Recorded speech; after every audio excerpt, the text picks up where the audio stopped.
The Indian Administrative Services or the IAS is one of the most sought after career options in India.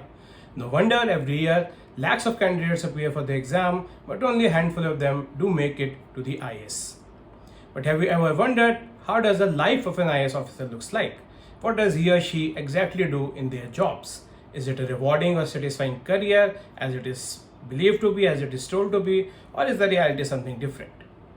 Today I'll talk about a book which is an autobiographical account of an IAS officer. Not only is a very well-known and renowned IAS officer, but is also the man behind the Swatch Bharat Mission. Keep watching. Hello everyone, welcome once again to Books Wale Bhaiya. I'm Abhishek, and as I just mentioned, I'll talk about a book which is the autobiographical account of an IAS officer. So the book I'm talking about is Method in the Madness by Parameswaran Iyer.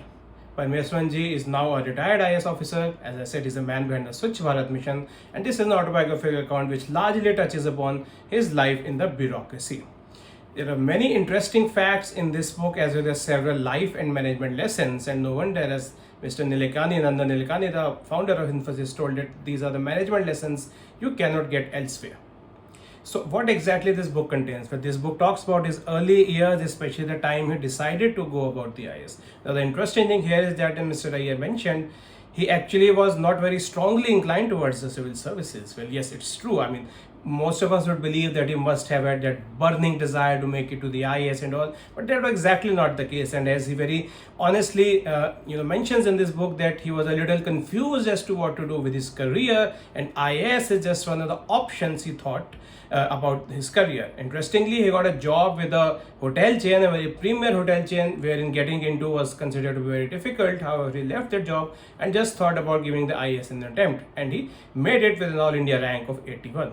His journey into the Indian Administrative Services began. He had many interesting, challenging assignments, and as he mentions, he was lucky to have got some really good colleagues to work with, and which he has mentioned about in the book with their names, at how he shaped him into a successful bureaucrat as he is known today.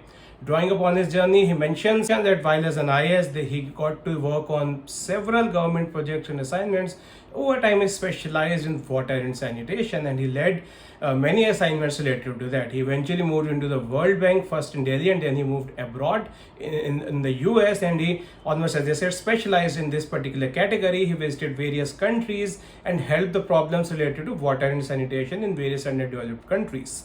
Over gaining a lot of experience, eventually what he decided, and you may find it surprising, he actually left the IAS. Yes, after having a successful career, you can say, and with a kind of exposure to World Bank, with a kind of specialization in one of the sectors of the economy of the government, he decided to call it quits to help her daughter and son succeed in their career choice of a tennis player.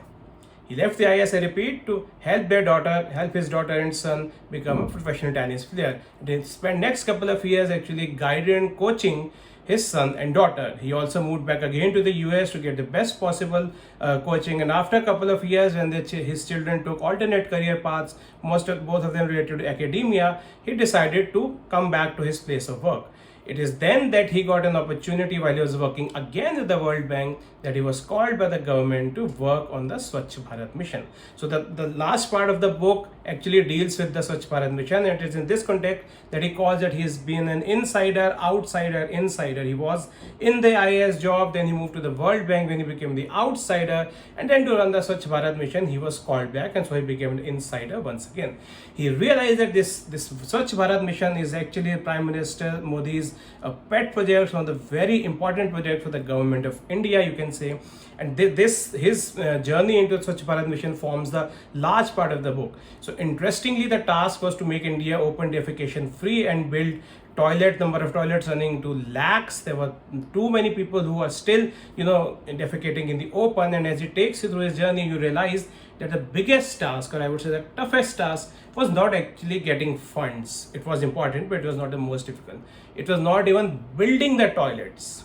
It was basically about creating an awareness into people's mind to actually use the toilets, as he mentioned. So this gives you a very good view of the problem at hand, because as we most of us understand the problems by reading a newspaper or a journal or a magazine, but as he realized, the biggest challenge is actually convincing people to give up their habits. And as he said that when he met people in various rural areas, he realized that they are reluctant to actually use toilets because they think the open defecation is actually good, because that's what they have been doing since past many years.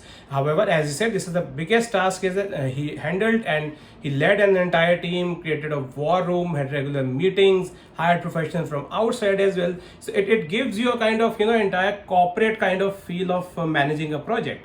And this book is not only as an autobiography, it also gives you various lessons into management. It gives you lessons into doing something which appears impossible. And as he said, he had many critics of this Swatch Bharat mission who believed that this is something it is not achievable, and then there's several flaws. So it's another lesson that no matter how good your intentions are, the chances are that you're likely to be dissuaded by people or criticized by people even after doing a good job. And this also, as you get to know, that one of his responsibilities is also to ensure to maintain a positive movement about the Swatch Bharat mission. While he was very open to criticism, he also realized that there are certain people who actually criticize just for the sake of criticizing. So he had to handle all such problems as well. So as you realize, for one big aim of his life or one big aim of the government, there are plenty of challenges, from finding the right set of people to ensuring that they actually build a physical infrastructure in time, and to most importantly making people realize the importance of toilets. He talks a lot about the toilet stuff and what kind of technologies they use, what kind of toilets they build, a 1 pit or the 2 pit system, and this overall is his journey which he has described. And then he said at the end of the 2019, when India was declared open defecation free, he talked about the other ambitious programs of the government, the most important of them related to the Nal Se Jal, which involved giving piped water to every household. However, after a couple of years after the coronavirus, he decided to move back to the World Bank, and well, yeah, you can say he once again became an outsider. Quoted with a lot of pro tips or management tips in between the book. I think this is a very clear, a very honest account of Parameswaran Iyer's life as a bureaucrat. His life, I realized after reading books, has been very interesting and challenging, and same is the case with the book, because I found the book to be very, very interesting. If you're inspired by the bureaucracy as a career, if you're inspired by what's actually happening on the grounds in India in terms of rural development and sanitation or drinking water supply, I think this is a very interesting and a very important read. Thank you very much for watching my video. If you think I did a good job, please give a thumbs up and subscribe to my channel for more updates. Thank you.